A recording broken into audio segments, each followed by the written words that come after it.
Okay, afternoon.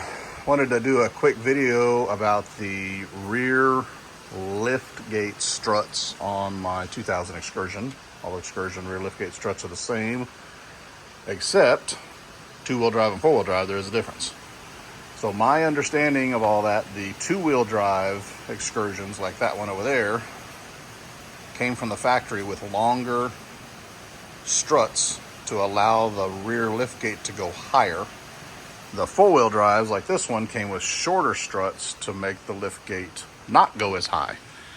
And the reasoning for that is that the 4x4 vehicle sits taller, and if you're in a standard height garage, the hatch could hit the garage door, one, and then shorter statured people weren't able to reach the handle to pull the door down to close it.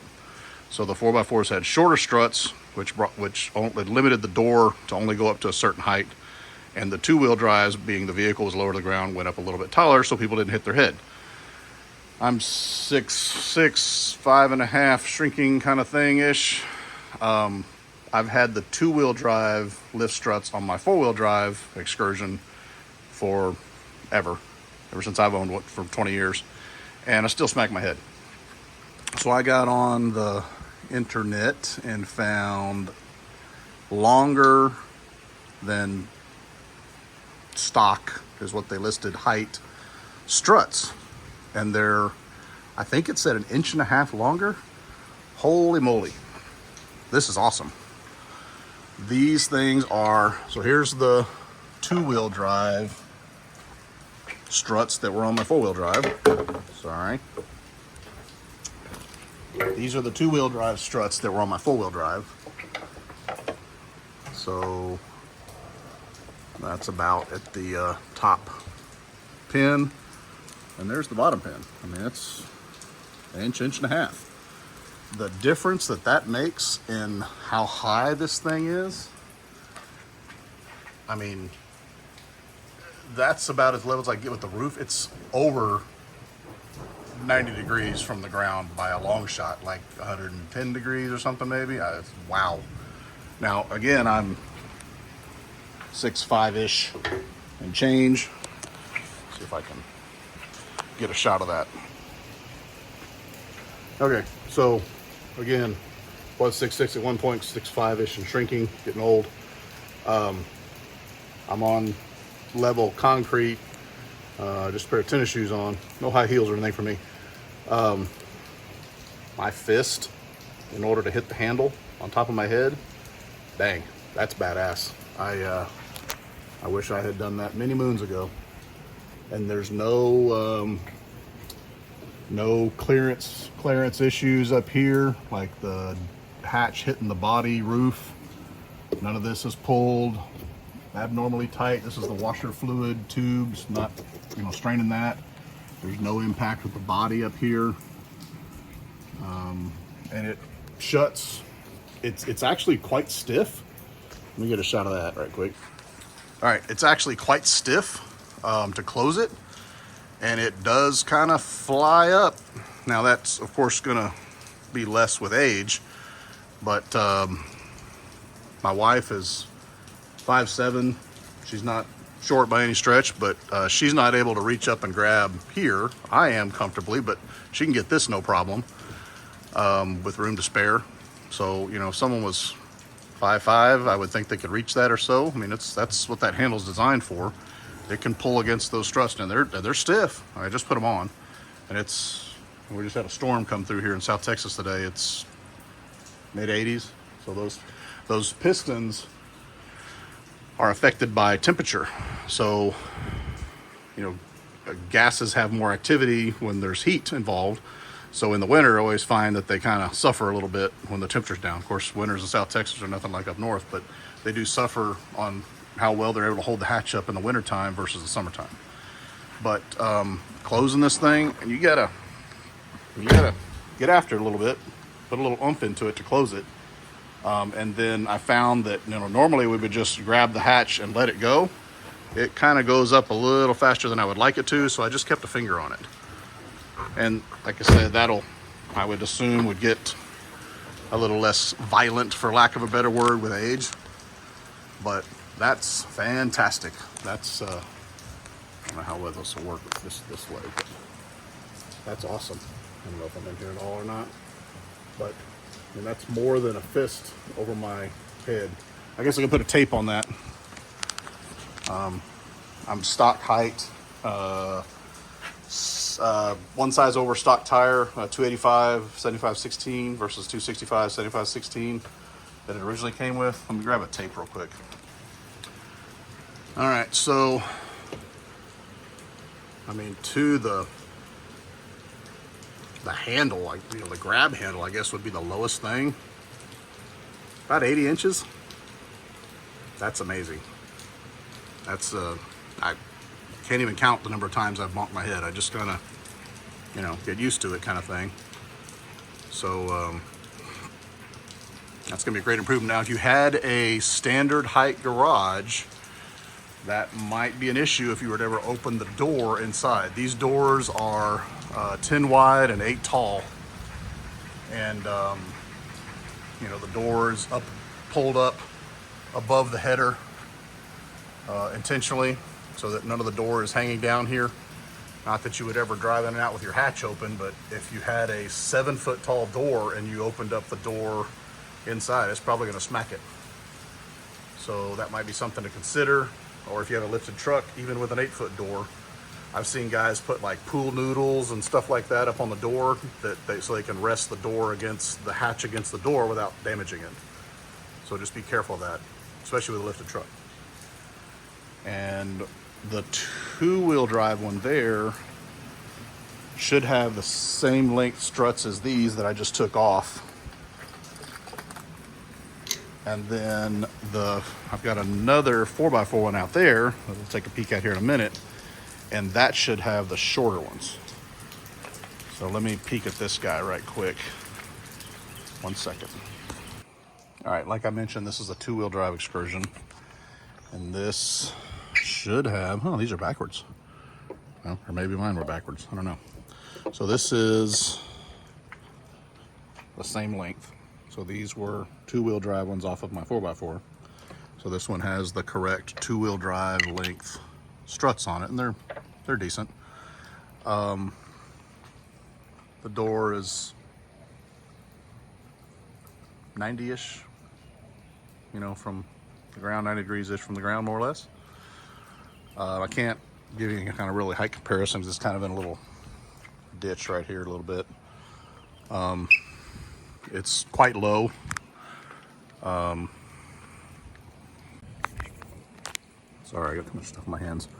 Again, it's in a ditch, but that's all I got. You know, the 2-wheel drive being closer to the ground brings the vehicle a lot closer to the ground. And it, like I said, is sitting in a bit of a ditch right now, so that's not really a fair comparison. But that 90 degrees, you know, basically perpendicular to the ground, or excuse me, parallel to the ground, versus that up like a Matchbox car hot wire wing or something like that. That's awesome. So this one is a 4x4, and the shocks are toast on this one, and we're not on any kind of ditch. If anything, the vehicle is a little bit higher than where I'm standing because I'm on some gravel, so it should be the other way, but it's, sorry, I'm having to hold it because those struts are totally wore out. Again, I'm 6'5"-ish, 6'6"-ish, 5.5"-ish, and you're gonna smack the snot out of your head with this. And see how this one's not even perpendicular or parallel to the ground, excuse me. It's lower than the ground, and that's all the way extended. That's as hard as I can push it, and it won't even hold itself up. So I'm going to put these longer 2-wheel drive ones on the 4-wheel drive, and we'll see how much of a difference that makes. Okay, so here's our 4-wheel drive length strut compared to our 2-wheel drive length strut, and then our ones that I put on my white Excursion were the four-wheel drive that were like 1.5 inches longer, they were down here and really pushed that hatch up. I tell you what, I was doing this one by myself. I was getting my wife to help me with the other one. I did this one by myself. I could barely hold that hatch up and get the strut off. Of course, you have to take off both sides because you can't do one at a time because you're putting on a longer strut. So if it was the same length, you could do one side at a time, but you've got to be able to take off one and then push it up to put the longer strut on there. You can't compress those things. So I had to take both sides off. If you do that, be ready. That hatch is not light. I didn't drop it, but it got my attention. It got heavy in a hurry. So, and I'm gonna have to put the phone down in order to put this thing on. There's no way to put these on there with the phone on. Maybe I'll do the other side real quick to show you how easy they are to get back on there. When you're taking them off, they're pretty simple. Just I'm using a little pocket screwdriver, I call it. And there's a little notch right here. You just lift this clip. You're pulling it backwards and opening that spring clip. You can see the edge of it sticking down inside there. It sticks down on both sides. Kind of hard to see, I guess. There we go. All you gotta do is spread that, pull that back far enough to get it around that ball that it sits on. Comes right off. And you can do that on both sides, but I just did use the screwdriver on one side and then just wiggled it off the other side. It came off fairly easy. Let's see if I can show this thing. So there's the ball that it's going on. Oh, wow. Really push this thing up high, be like the other side is. And then there's the ball right there for the hatch. So let me set y'all down for just a second. Okay, so I got one side on, and that of course won't hold it. None other I'd want it to. I don't think it could flex it and break anything, but at least makes it to where it's a little bit lighter to go put this other side back on. So here is our other side strut. Our clips are in place. We just come right up here to the ball, snap that on.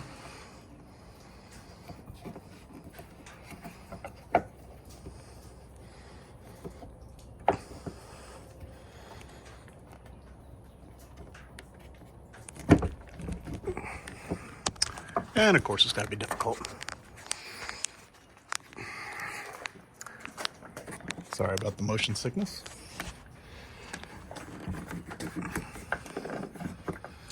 If you have another set of hands, it's a whole lot easier.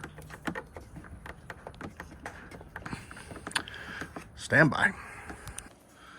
Okay, it went on there. Just having both hands to work with makes a huge difference.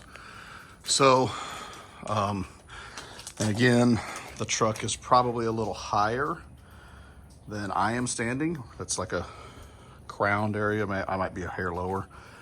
I don't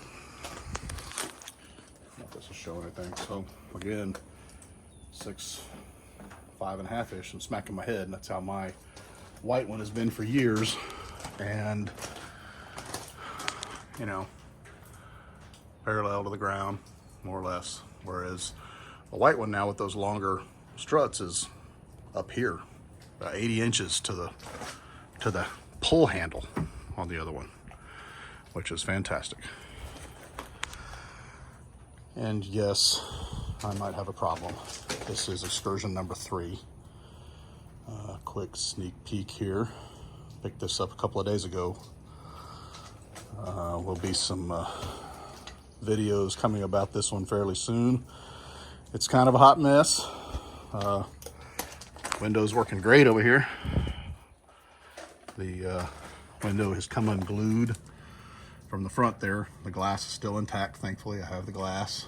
I'm gonna be working on, I think you can pull the hinges off and have those re-glued to the glass, I think. Headliner's a hot mess. That's all sagging down. I don't want to go too much into this thing right now. It's going to kind of make it its own little series, if you will. but we'll take a quick peek. Sunroof, hot mess. They've got it taped shut. They told me that it does not leak, which is great. So Excursions didn't come with sunroofs in the factory, to my knowledge. I believe there were some that were dealer add-ons. Most of them are aftermarket. You can tell by this little switch panel thing, this is all not the greatest. And then these are vent window controls, factory vent window switches, and then this I'm assuming is all sunroof controls. I've never messed with one before, don't know anything about it. That's a hot mess. They had some kind of TV in here, obviously. The ductwork is probably all jacked up there, but I'll fix it. Now keep in mind, a sunroof, power sunroof, when it opens, it's got to have a place to go, like a pocket. So it's got to go into the headliner. So I have no idea what's in store up there. So the entire headliner will be coming out of this thing eventually. That's probably going to be a wintertime project. It is officially full-blown summer here in South Texas. And it's, we got a little rainstorm come through today, so it's not stupid hot, but it is definitely humid. And I don't want to gut this thing in the summertime. It's just too damn hot. So I'm probably gonna be fixing the window so that it's not getting rain in it. And maybe doing some stuff to get it running. Showing 338, 570 on the odometer. It does runs like crap, but it runs. 2000, 7.3. It runs. The owner said ICP sensor. I'm sure that, among many other things, are going on with it. I don't know what all the plan is for this one, but that's what I said when I got Oscar. And now Oscar is running and driving. Big old Mogambi bumper on this thing. Not my first choice, but whatever. Roof paint's toast, as they always are, especially black. Black is not your friend in South Texas. This is totally gone. Like, feels like maybe spray can Line-X on there or something. Line-X in a can kind of crap on there. It might be, I have no idea. I guess maybe the paint's that foobarred. But it's complete. No rust. Got some sand up underneath. Seats are a hot mess. I'd say they're a little better shape than Oscars are, to be honest with you. There's freaking mosquitoes flying all around here because the damn window's open. And this headliner is lovely. This is all, I guess, like sunroof pocket. It's a hot mess. I think these are stuck on. Oh, they're turned on. That's lovely. So we'll turn those off. I'm sure the batteries are gone right now. Toast. Back seat's pretty nice. I don't think it's got this little tear over there. I think that's the only tear in it. So that's good. That's the carpet cover for the spare tire. There's no spare tire in it. The passenger seat is foobarred. This seat's foobar. Got the old duct tape job on there. It's pretty dirty inside, but it's significantly cleaner carpet-wise and stuff than Oscar was when I got that one. And that thing is now quite nice. I guess since we're here, I didn't really plan on going this far, but let's take a quick peek under the bonnet. It's got a couple little oil leaks that I had noticed. We had to haul it here the other day. A buddy of mine, super awesome, helped me out with the trailer. We had to go down about, I don't know, an hour from here to pick it up. Nasty 7.3. I haven't even had time to take a look under here. Got an S&B intake on it. That's nice. Batteries still hold juice. It cranked, it drove off the trailer. Like shit, but drove off the trailer. It does have an aftermarket exhaust on it. I think it is, that doesn't look like a 4-inch to me, but it's a 4-inch out the back, and it's got like some big loud straight through muffler. It's loud. No, I guess that is a 4-inch all the way up. Can't tell if it's neck down. Some of them were 3.5 from the turbo to like the downpipe, and then they stepped up to 4, and some of them were 4 all the way to the turbo. The one on my FG50 is 4-inch all the way to the turbo, which would be great, but don't know what all is going to be in store for this thing. That's definitely a bath. Oh my gosh. It's got some little bit of some wiring. Oh, here it is. It's just laying here. Guess that all still works. Just broke off the mount. But probably not going to start really getting crazy with this thing until wintertime. Power steering pump's not even, the cap's not even on it. It's leaking oil, power steering fluid. I haven't even looked. The ICP is, I think, gushing oil, which is quite common. I've got a new ICP on the way. Probably need to disconnect these batteries and get them on a charger, especially those lights being on for 3 days now. Not helping matters any.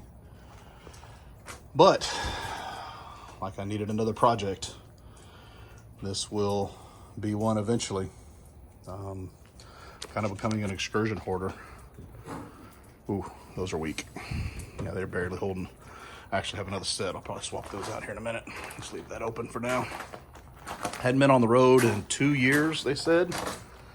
I got some, I think it's a hodgepodge of tires. I think it's 2 Discovery something or others on this side, a couple Nittos on the other side, some kind of aftermarket MB. That's discount tire house brand wheels, nothing fancy.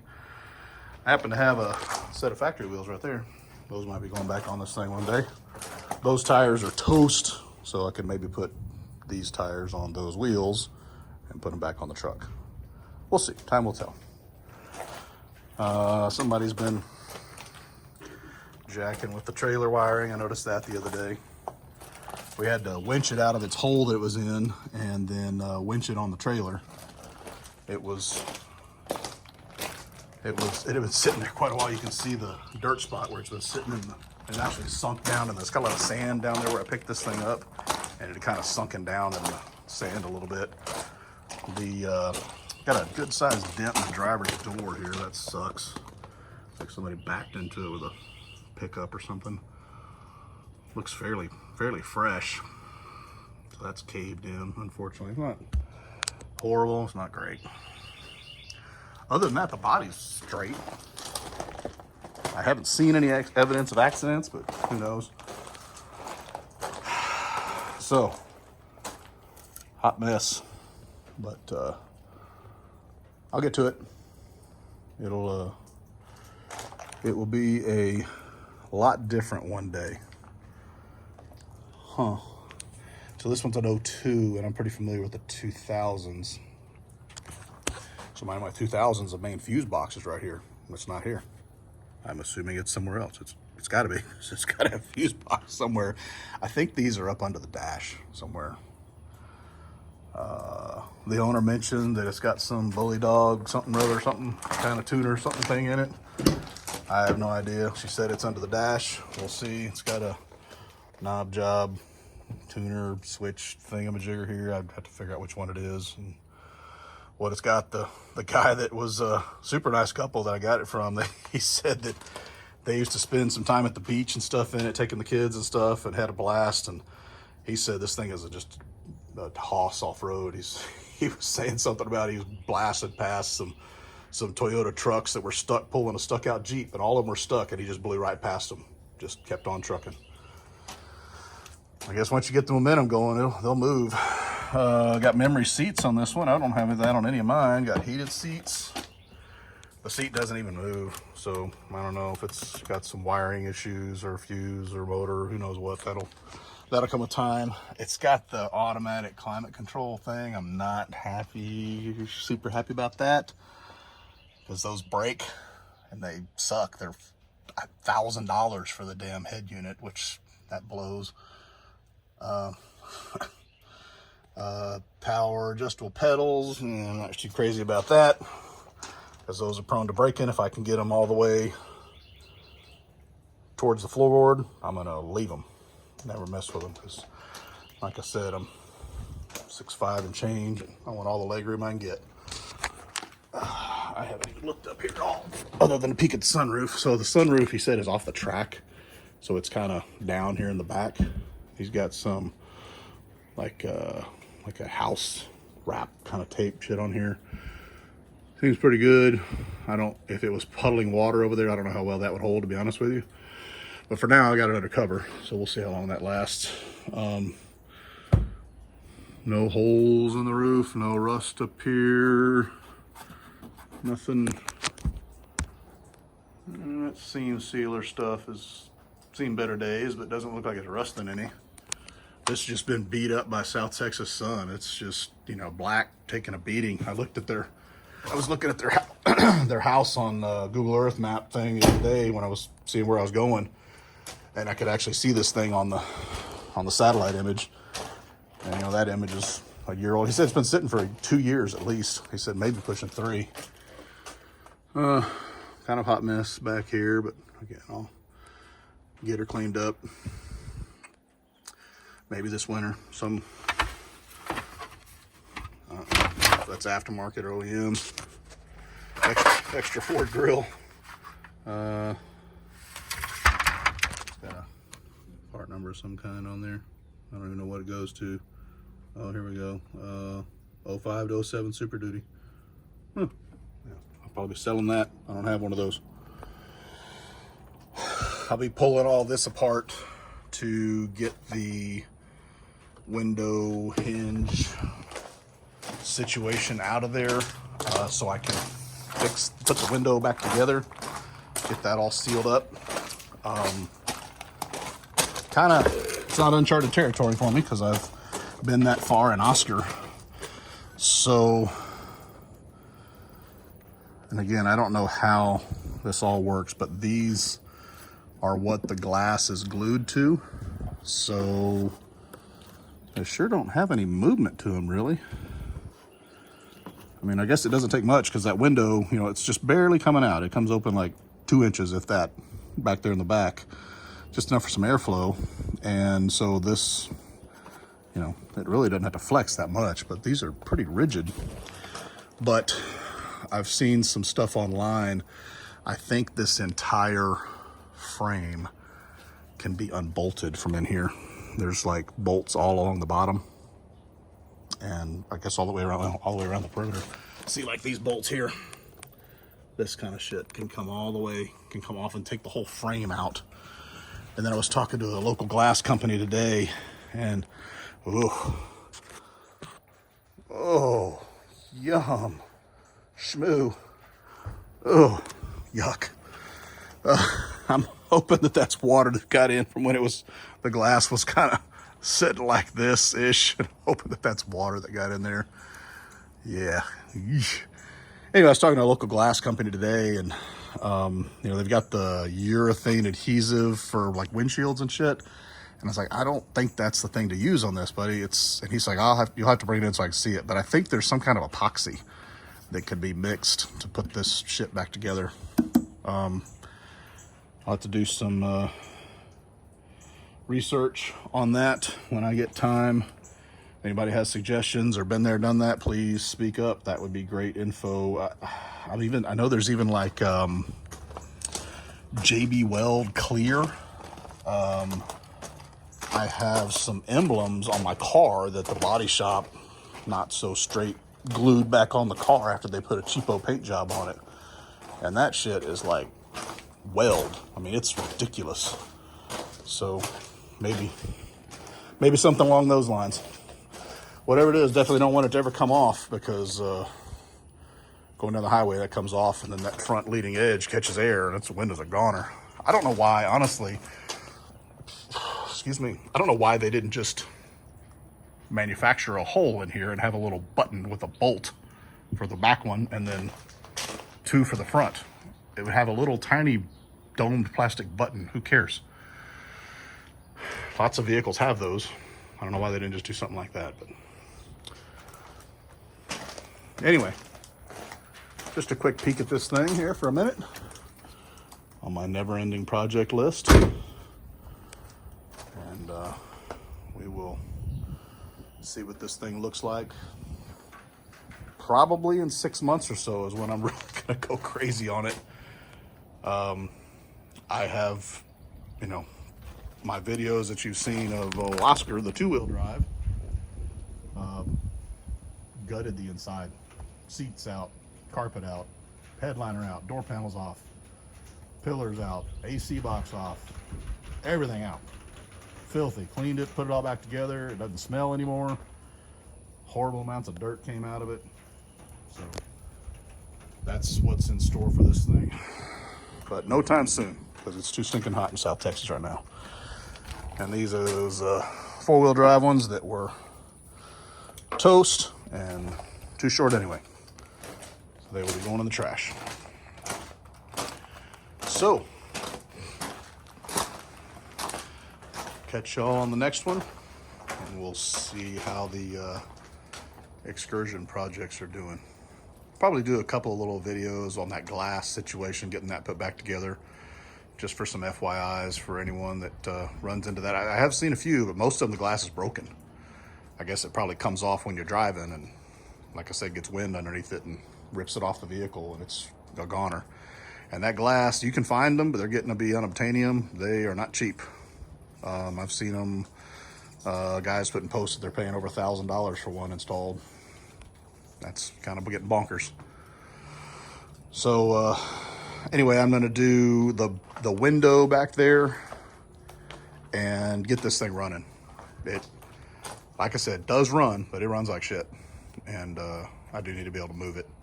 I went and changed the title over today, so it is legally mine. Just wanted to make sure there was no title issues or anything before I went any further and all that kind of business. But all the leaks and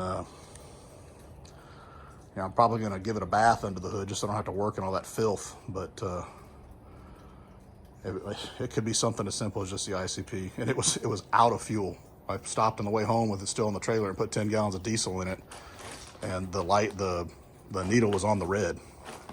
So, you know, fuel pickup could be broken off of the tank, and you ain't sucking up any diesel in that thing. So I put 10 gallons in it, and we brought it home and cranked on it for a minute on the trailer, and it started right up.